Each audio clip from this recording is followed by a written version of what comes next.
So hello everyone, thank you. We had some really great talks and now we're going to dive into a Q&A. We didn't have a prepared slides as Rashid did, but that which is a very high bar to set for the future. But I did think it's really interesting that yeah, that's I did think it's really interesting that we're looking at both traditional and non-traditional ways of building out robot navigation. So social navigation data sets are a key tool of our field. But now building out models, we've been taking LLMs and VLMs and multimodal LLM, all the different LLM star set of things and trying to use them, and yet we found that it doesn't work that well. And in the earlier set, and so we're making efforts to extend them, but in the earlier session, we saw some HRI results which seem to show that there are significant differences in the way that people treat robots, and robots have different form factors. So we were just wondering, is this are we going to be able to leverage this data, or are we going to need robot specific data sets and robot centric perceptions of what the appropriate behavior is?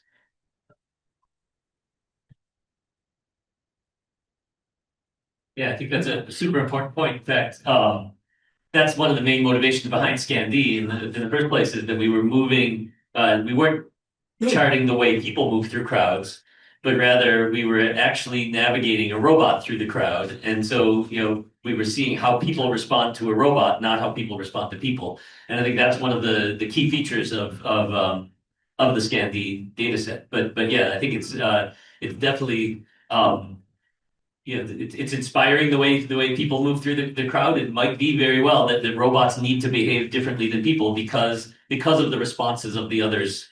So yeah, point very well taken, and that's sort of a key motivator for ScanD. Yeah, fully agree with you on that. We have some recent results, actually led by Noriaki, who's in the crowd, where there's this Singaporean company called Protobots, and they collected about 2,000 hours or 5,000 hours of gaming data, where they basically put a bunch of teleoperators controlling a very low cost, like $200 robot through the cloud. So there's no autonomy here. It's just this person looking at a video screen controlling the robots.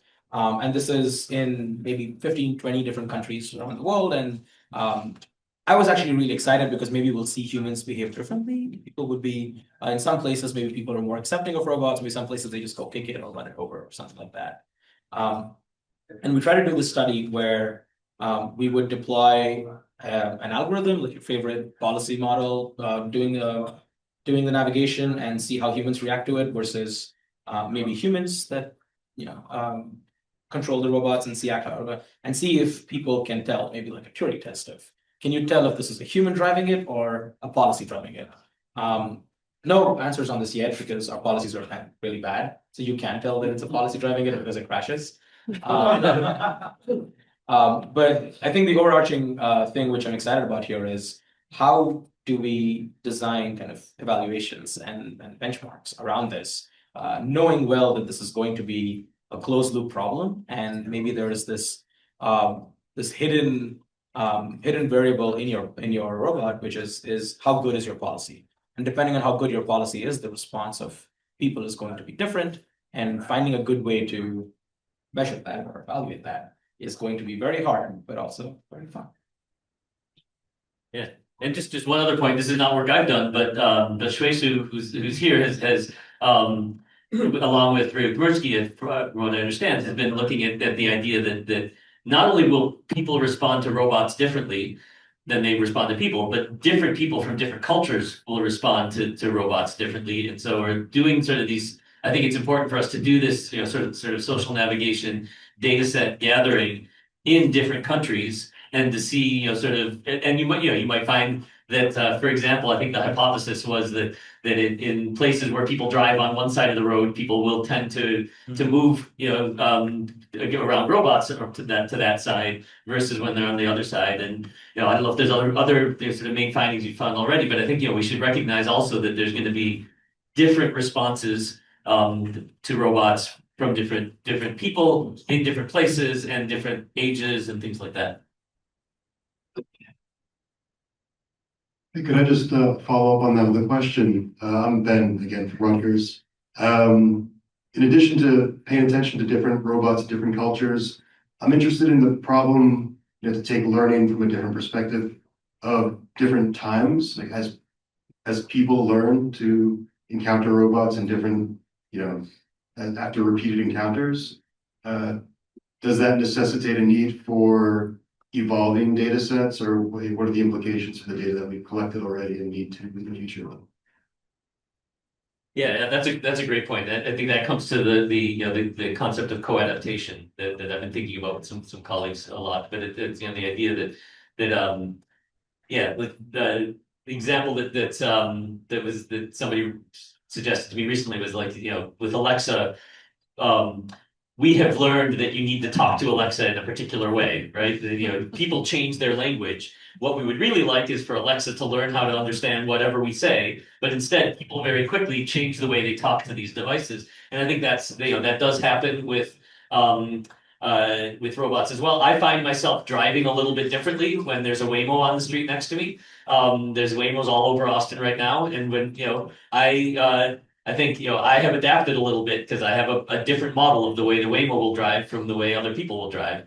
And so I think it's important to think about that adaptation. And that's a great point. I also wanted to mention it somewhat related to this, but also to this the previous point about people will respond to. I said different people will respond to robots differently. People will also respond to different robots differently, which is how you started this. We have a study that we did with some social scientists at UT Austin on the way people respond when a spot robot is walking towards them versus by itself versus when a person is walking next to the spot holding a leash onto the robot. And so we call it the spot leash study. But we found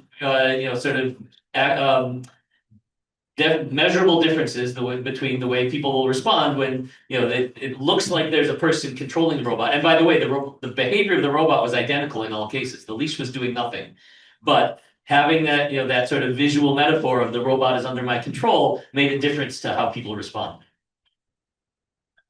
I just wanted to add to the Waymo point, because I think this was the biggest surprise I had in Atlanta. So there's Waymos in Atlanta now, and I just took a couple of rides yesterday.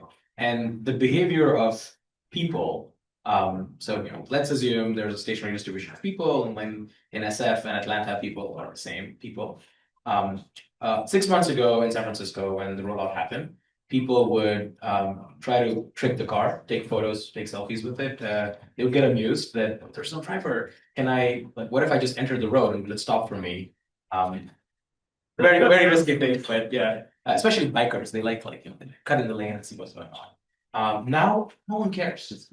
Absolutely no one will take a photo of a Waymo in the streets of SF because they've just seen it so much. And I came here and suddenly it's so different to me that people are still taking photos and people are still amused.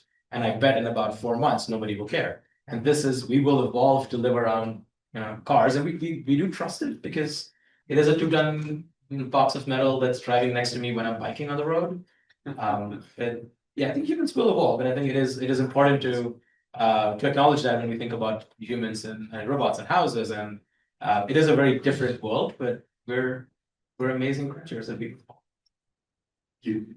I had that very moment just last week. So I was it was actually back in 2006 or so when we were going to enter a car in the DARPA Urban Challenge. I was talking to people who had built the a car for their grand challenge, and they were demonstrating the car for me. I was like a new assistant professor, and the first thing I did was I went and stood right in front of the car, and they started yelling, "What are you doing? What are you doing?" Well, I said it's going sort of slowly. I think I can run faster than the car.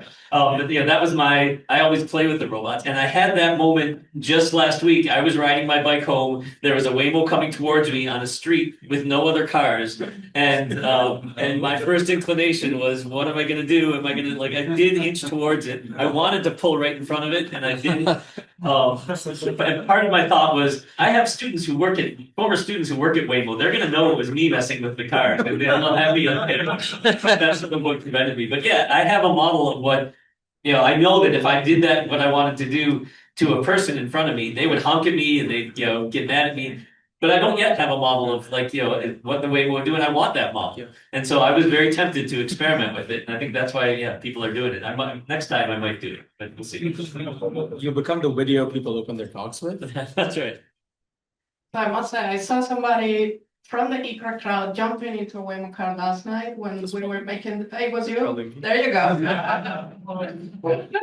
That looked pretty risky. I'll give you a chance in a moment, but I want to steer this to a VLA question. So I super enjoy both of your talks.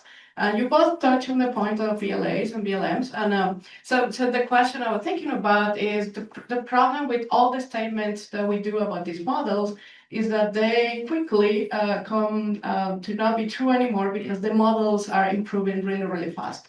So all the predictions we would have made about VLAs 2 years ago are not holding up today because their performance is drastically better. So do you think that if they keep improving, then it might actually be a viable solution to have kind of common sense and some behaviors that we probably not otherwise achieve in our social navigation systems? Or do you see any other path to get that common sense in, right? Yeah, that's exactly the point of social nav sub that Mike's leading is that it is a benchmark. We can say, we put down in this work that the current VLAs are not, don't have some of the capabilities that we would want for social navigation, but we proposed a way of measuring that and saying, putting a pin in what it looks like now in 2025. And I think one of the benefits of it is as a challenge to the community to either improve the core VLA or to make hybrid systems of that VLA with other technologies to improve on that benchmark to the point that it is better than the hand-coded rules that we made and the human labels that we got. And so, I think it is a moving target, and it's that we're the ones who are trying to move to move forwards. I think we're both the consumers of VLAs, but we're also the people thinking about how to improve them. And that's the point of the benchmark, is to measure that.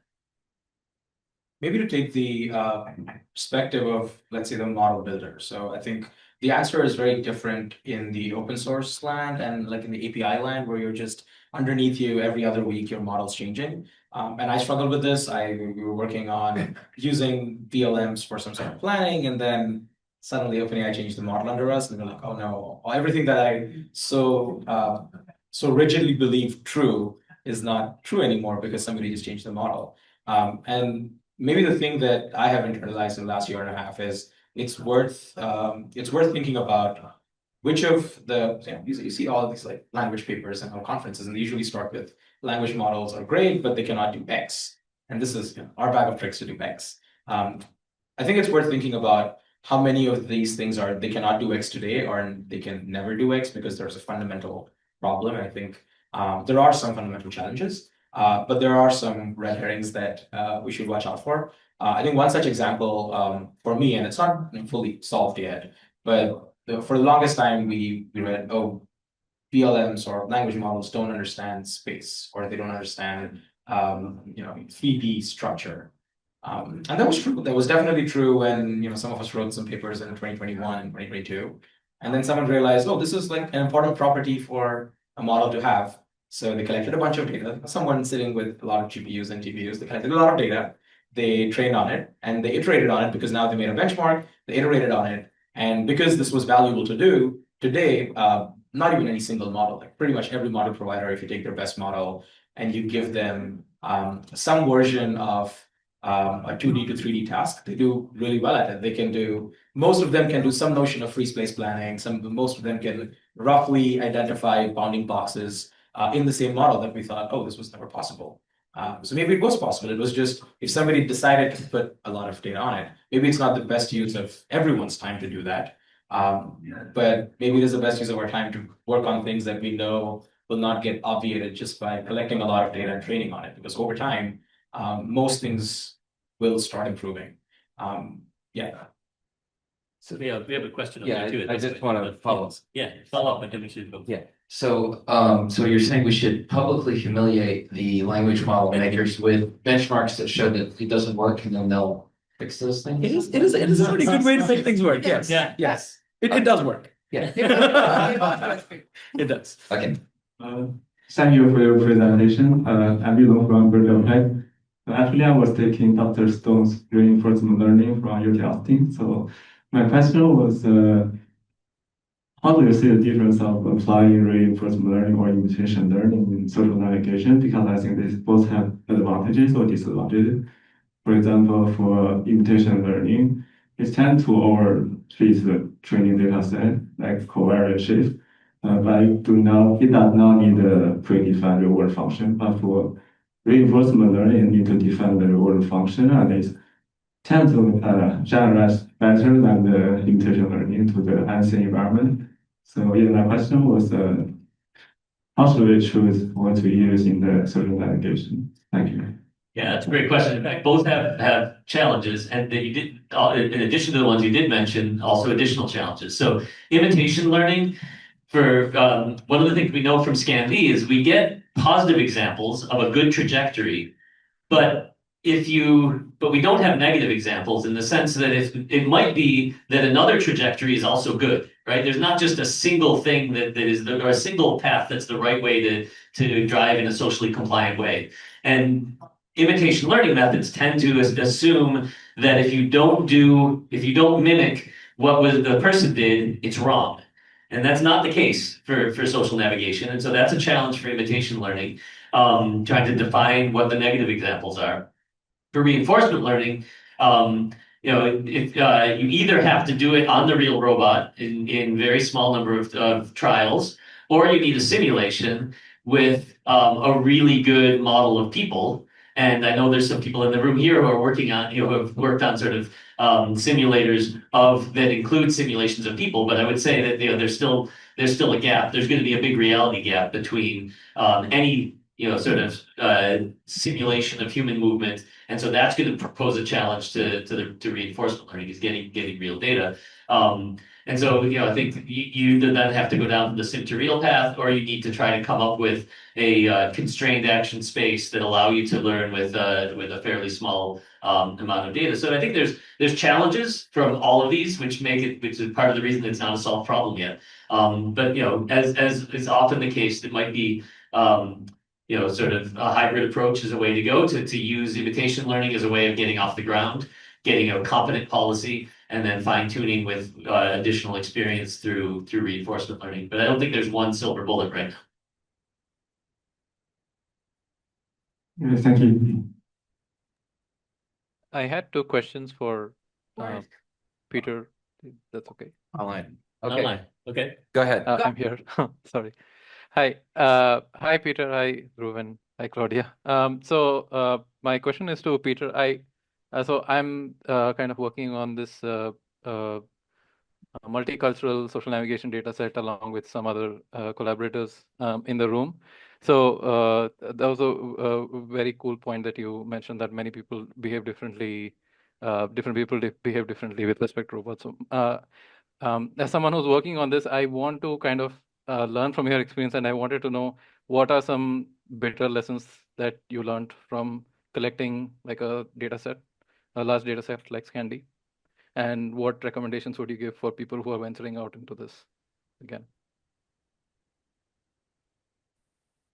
I don't think everything has to be a bitter lesson, but I mean, what did we learn?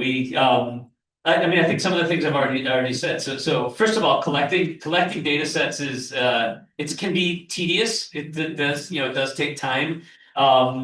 and it requires sort of careful thought of what are you going to collect, because you don't want to, afterwards we did learn some things where we published the data set and then people asked us afterwards, can we have this sensor data, or some of this action? Oh, and we said, oh, we should have collected that, but we didn't. And then going back and redoing it can be difficult. It's important to sort of think ahead. What is it that what are all the things you're going to collect?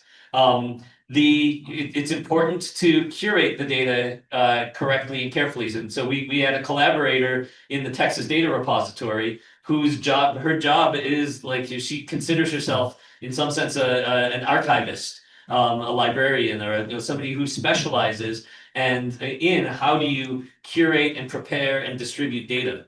I think we would not have been able to do it without her expertise. And so, sort of, and involving her actually all through the process, and how to collect the data, how to package it, how to make it easily distributable. And so I think that's an important part of it, is work with people who are the experts in archiving things when doing data sets. And then I also mentioned this issue of like, a social navigation data set has the positives, but it doesn't have the negatives of what's a bad trajectory. And so maybe that's something you could do. Maybe you could have some negative examples in the in the data set as well. Everything is sort of implicitly positive in ScanD, but we could have created some examples where the robot does something that we would not want to do, and then labeled it as bad data. So these are things that we've thought about after the fact. But yeah, it's a good question. Thanks for the question.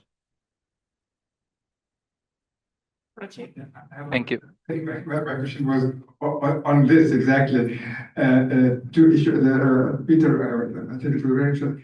Two issues. One in Scandi, do we have access to where the human are looking? No, we have because we have access to the robot sensor data. Yeah, but is it sufficiently high so that you can see human looking at, etc.? And so the second question is what I wanted to ask, but you answered already. Did you ask the guy who was controlling the robot to be very socially aware, or to be aggressive, or to be in between, or do you tell him nothing? Sure, so we'll let you answer that question. So I did ask all the human drivers to be very socially compliant, but we didn't ask them to be aggressive or more quiet. Okay. So I guess in addition to those scanning, we also have a recent add-up to scan multi-model human social development. So that's what we have working robot with humans direct. Put the sensor suite not on the robot, we put it on the human head. So that's what shows that you have three different categories: aggressive, neutral, and polite. So we ask the humans, hey, you are very, very late. You get somewhere as quick as you can. But that's the aggressive trial. And there's also trials to say, hey, you are just on a walk. So they ask me to walk. Be as quiet as possible, so you're not in the rush. For that, we do have. We also, like, for the ScanD, you saw that the person was walking behind the robot. Yeah. Afterwards, when we did that spot leaf study, it suggests that maybe if the person was hidden and was remote controlling the robot but not visible to the people, that might also have changed the behavior. That's for sure, yes. So it's this that is in front of us. By the way, another question, but I think it's the same in the same mindset. In the comparison that you have done between the VLM and the human, I would say, behavior, two things. Do you do it in the VLM? Do you do it on one image or a stream of image? No, it's a video. So it's a video. It's a video that is interpreted by the VLM. That's right. So it's if you remember what it showed, it was video from ScanD that was augmented with numbers on the people. Yeah. And then the questions are about person 1, person 2, person 3. Is that one obstructing you or not? Mm-hmm. And in addition to having the robot's view from ScanD, it was also transformed to a bird's eye view, and both of those videos are given to the VLM, and both of those videos are given to the person when we compare with the person. Then, okay, good. Now I got that instead. But then, did you ask to the VLM and to the human, behave like a socially aware robot, or just go? What is the question that you asked to this to the humans and to the VLM? Right. Mike, can you say what the prompt was? I don't know the exact prompts, but I believe that the humans are aware that a robot moving through a crowd, but not necessarily that it's being socially. We did, correct me if I'm wrong, but I think the prompt was of the form, you are in the place of a robot, and what should the robot do at this point? Or what's from the robot's perspective? So we did tell people, because, You are a robot. yeah, that you were acting as a robot navigating through. And for the VLM also. Yes, to tell you we the gave the truth. same prompt to the people in the, Same problem. yeah. Afterwards, you can probably look up the prompt and show Rashid exactly what it was. Thank you very much. I have 20 have much stuff. I want to quickly jump in here about the video lessons for social networks. Like three things. You should use the Can you speak microphone. on the mic? Yeah. Three things I want to mention, video lessons learned from social robot navigation data set collection. So three things. Calibration. That's very, very important things because we have so many questions about ScanD. Hey, do you have calibration between these two sensors? Unfortunately, the answer is no. Right. So Alan is also involved, he's leading the effort of this cultural adaptive social navigation data set. So now we are trying to provide very precise calibration between all the sensors and even with an external camera. So that is very important because those will come up very, very handy when using the data set. Yeah, I forgot. That was one of the common questions after ScanD was what were the camera parameters that were being used? And we didn't have that recorded. Yeah. Go ahead. Hi, thank you very much for the excellent talks and discussions. So, all of you actually showed us some examples of a navigation policy that follows language instructions, but very different approach. Peter's is more like to compose the policy, combine them after that. Andrew's is more like more end-to-end, like approach. So I'm curious how you compare your own with the others. Yeah, I think it's not one or the other. So I think when you decompose, there's typically something which is more low level, something which is more high level. I think the right way to deploy something that I showed about, we were doing analysis and evaluation of just the policy model when you would have some sort of a planner or VLM or some heuristic-based thing on top of this, which breaks down a higher level task, makes sure things are happening. So I think in this and in a lot of other problems right now, I think there is very likely going to still exist modules where there's something which happens slower, something faster, something that happens more deliberatively. And where we draw the line and what the abstraction is maybe where a lot of the interesting questions are. Maybe my pitch in the talk today was the line can be instructions and it can be unstructured instructions. A year ago, it was still similar, but it was structured instructions. So you would tell your policy, go forward 2 centimeters, or the input to the policy is this parameterized instruction. And all the heavy lifting is done by the thing that comes above that abstraction. Maybe as these models get better, what we're seeing is your abstraction can be more and more powerful because your policies are smarter. So not just doing collision avoidance, maybe they do understand what left means and what close to something means. And as they get better, it means we can start being more creative about what happens in the envelope versus what happens at the core. I think as we benchmark more and more of them, we'll probably still realize that as much structure as you can add is good at the cost of something else. But hopefully that balance will start switching more favorably. Yeah, I don't have much to add. I agree with what you said. So.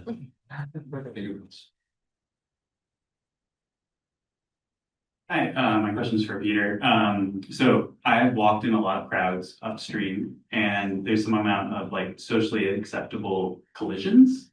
And I was just wondering, have you thought about kind of collisions and data collection? Yeah, I've had long discussions about this with Luis Sentis, who's faculty at UT Austin, and he has looked at the sort of because he does whole body control and has thought a lot about maybe robots using collisions with or contact anyway. He's done it with tables and other things, but then in this sort of social navigation setting, he argues that maybe you want robots that can collide safely. That if there's inevitable collision that the robot can make it so that the collision is not going to harm the person and maybe can be used beneficially. And I've tended to, tell them this is a dangerous path to take if you're trying to get funding, that nobody's going to want to fund something that's about robots colliding with people. But he's I think it's a good point. Like, yeah, in the crowd, I mean, there's I think you want the robot to be able to try to do, to avoid collisions. And what the biggest part of the challenge to me is that, it's going to be that there is a degree to which people are going to respond to the robot to make room for it, but there will probably be people who collide with the robot, right? So I think there's a distinction between the person colliding with the robot and the robot colliding with the person. I think we do need to have the robot be able to deal with and accept and respond correctly and to a person that decides to brush the robot, maybe by giving away a little bit or something like that. I think we should strive for the robot not initiating the collision if possible. Part of this that socially acceptable collision is also comes from the fact that we are covered with touch sensors all over our body, right? And so there is this notion of sort of pushing off, or you can tap somebody lightly on the shoulder if you're going to go around them, or and until robots have that, and also the sort of the ability to know how much is acceptable force and stuff like that, I think that's a dangerous path to go down. But it might be that that's a prerequisite before we can really navigate upstream as well as you can. I have a question for, I think, all three Can I panelists. jump We in have here? time. So actually, this social navigation workshop, we've been doing this every year. In 2023 in IROS, we had a speaker out there from EPFL, and they were actually having these dummies they use for like this vehicle crash test, and they're actually crashing like different robots onto it to see like whether it's okay to have humans crashing into people. So I thought that was a very cool project to check out.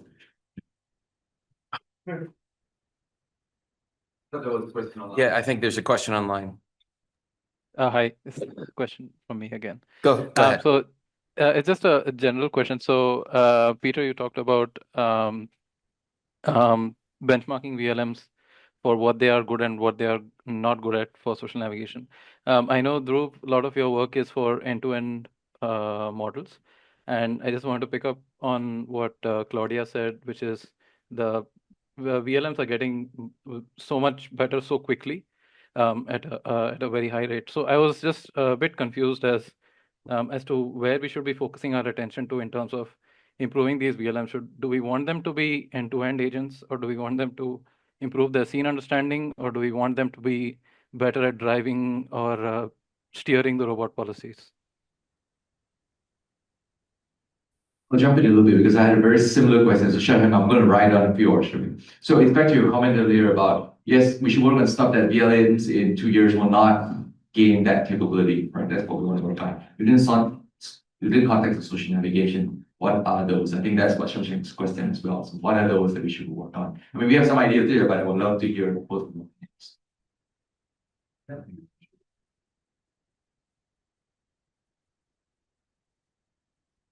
I mean, part of the reason I wanted to do the social nav the scene understanding benchmark is that my intuition is that the way VLMs are trained right now, they're not going to have the kind of social scene understanding that people have. It's not there. Now, again, like you say, if you say that this is a capability that's not there, then maybe they'll think, there'll be a data set or a training method to make it happen. But my initial reaction when Mike and Chen and others said, let's use VLMs, and because they have this ability, and like, well, do they? Why would they? Why would a VLM have the ability to do social scene understanding? It's not trained for that. Why would it emerge? And so, I'm right now I'm skeptical that with current training methodologies of these models that the kind of reasoning we do when we navigate in these dense crowds is going to emerge. I think it's going to need to be either specifically trained in using some, using the data set, using a data set for that purpose, or combined or hybridized with the base model with some kind of, fine tuning for that approach. And until we see that it actually can do well on the kinds of benchmarks that we're creating, I think it might be one of those things that's still beyond the capability 1 or 2 years from now. But, all of us have been surprised in the past, decade at the rapid progress. So, it's hard to know for sure.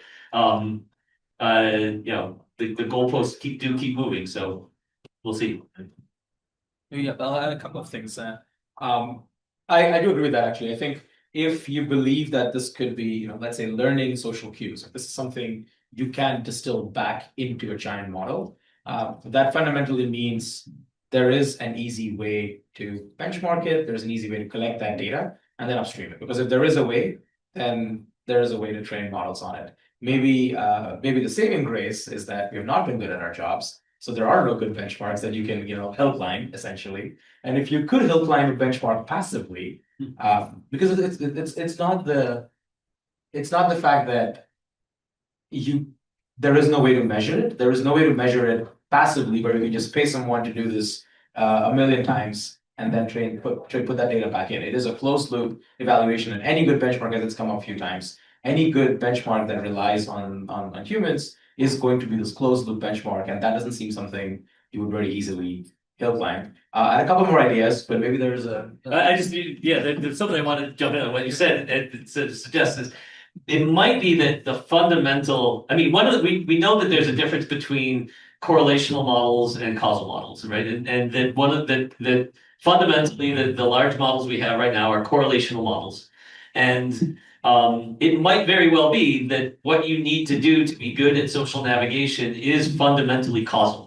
That what I'm doing when I'm walking through that crowd is thinking, if I go this way, that's what that's how the person is going to react. It's going to cause them to react. You have to have that sort of the ability to do that counterfactual and to have that world model in your head, which is right now not a strength of any of these large models. It's sort of patched on, or there's the reasoning methods and stuff like that, but there's still I think there's not that causality. And I think the kinds of physical reasoning we do when we do walking through a crowd, but also playing in a sports event, or this is fundamentally causal. And that might be one of the things that stays a challenge for a while. Yeah, I think that's a great one. The other ones I think are maybe non-verbal and non-visual cues, like gestures, eye contact. It's there's a lot of aspects of behaving in a social scene that you cannot transcribe as maybe text or as bounding blocks or something else.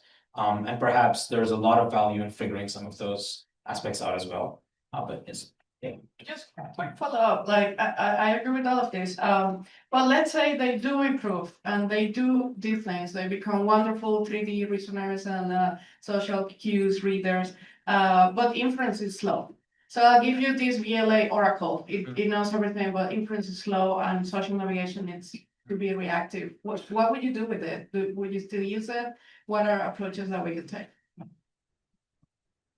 I mean, that's something that I'm confident will get better over time. Like the history has shown that anything we can do now we'll be able to do 10 times faster before too long. And partly because of hardware, but also because of algorithmic advances. And there's we saw some there's in the sort of faculty candidates this year that came through our department. There's some that are about speeding up inference in a dramatic way, and I think that will happen. So I think from a research perspective, it's fine to be slow right now if we have the capability. It's more is the capability there is the more difficult question for me. So yeah, the universal function approximation theorem makes us think that if we could get the data set, that we're going to be able to train the model. But as roboticists, there's also this issue of latency and hertz rate. And some of the things that, like you mentioned, like touching someone on the shoulder to see, if they get out of the way. But if you did that dance with that person and filmed it, you'd almost certainly see that subtle cues and how you touch them would let them know whether or not they needed to move to the left or the right, or whether you wanted to turn them around and alert them to some problem. And so I think look, answering the question that someone asked of like, well, what are they, going to be bad at? Even if we train this data into the system, I don't think that the latency of some vast model that's for any general purpose is going to, work necessarily. There's some of the posters where people were having to limit the size of their prompts because there was a token limitation, but we saw presentations at this very conference where people distilled the models into something that can run fast. So I agree with you that we're going to find, what the things are going to speed up. But I also think that there's still room for cleverness on finding something that's fast and reactive in a robotic context that doesn't have to rely on some giant data center, but can be running on robot, on device. And I think that's a real room for innovation. I have another question about your data set. So I mean, maybe this will come from actually reading the work and whatever, but I was just wondering what other sorts of avenues you see for like the use of this data set other than creating policies that or differently trained policies that are socially aware. I mean, I don't know. We did the invitation learning. We did use it to create scenes for the visual understanding benchmark to evaluate the LLMs. But part of the reason to put out a data set is to invite the community to come up with creative uses for it. So I think it is. I think it's valuable to see, how a robot moves through crowds and to get that sensor data. I think there's, I don't have anything to rattle off, but I, invite you to look at what's been done with it so far, look at the data set and come up with new ideas. I hope other people will figure out things that I haven't thought of. I have a question for. Well, I think you just stepped in front of. Oh, okay. So I was wondering, what do you talked about benchmarking this is for evaluating the VLMs, right? I was wondering how it differs from other tests like social cue understanding and human expression understanding. Imagine that we have a benchmark for human expression understanding, human intention, spatial reasoning. So we already have them. So what exactly we need to have like that distinguish it from other tests? I mean, there's lots of different kinds of just like for people, there's lots of different kinds of intelligence. There's spatial intelligence. There's social intelligence. There's different. I think that's true of these large models as well. And so just because they can understand the cue of a face or pointing doesn't mean they're going to be able to recognize when a person's coming towards you, whether they're interfering with your path or not. I think these are different tests. I mean, I think of some of the sort of style of research that's going on with these large models is sort of akin to psychology, right? There's some people who are doing neuroscience that are looking inside of the models and what happens, and then there's others who are doing psychology that are saying what are the behaviors of these models, and coming up with the methodology for doing this psychology is important for the very reason that these models are good, that there's going to be new models, and then we want to be able to do the same tests and sort of see what kinds of progress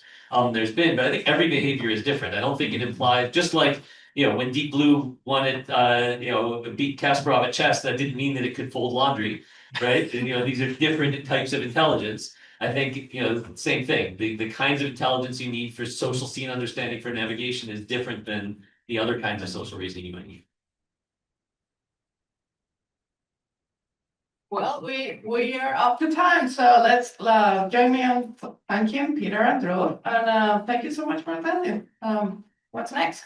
Next, okay.